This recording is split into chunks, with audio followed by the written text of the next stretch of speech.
après deux séances consécutives de baisse. Cela s'apparente très clairement à un rebond technique sur les indices européens. Des indices européens d'ailleurs qui se sont maintenus sous leur résistance journalière depuis la fin de matinée et n'ont pratiquement pas réagi aux chiffres inférieurs aux attentes en provenance des États-Unis, dont le rapport ADP et le PMI non manufacturier de l'ISM.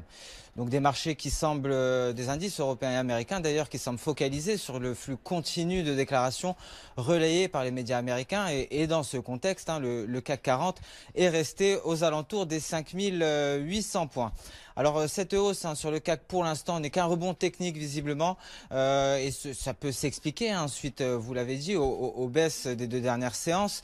On pourrait même assister à une correction beaucoup plus ample si le support à 5760 points venait à être franchi. Et dans ce cas, le CAC pourrait se replier vers les 5650 points pour retrouver les niveaux de la mi-octobre. Alors le DAX de son côté a buté contre la résistance à 13 140 points et n'est pas parvenu à atteindre les 13 200 afin de confirmer un retour à la hausse. À noter également la forte progression haussière des pétroles. Nous l'avons abordé brièvement à l'ouverture de Wall Street. Alors en effet, le WTI est allé chercher dans un premier temps les 58 $, suite à l'annonce des pays membres de l'OPEP de leur intention de prolonger la réduction de la production pour l'année 2020.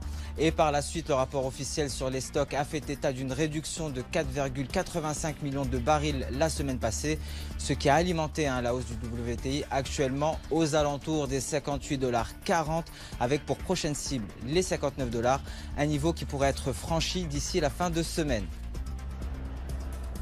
Merci beaucoup Reda. Merci à vous Reda Boutika qui nous accompagnait pour cette séance, analyste de marché pour XTB à Paris.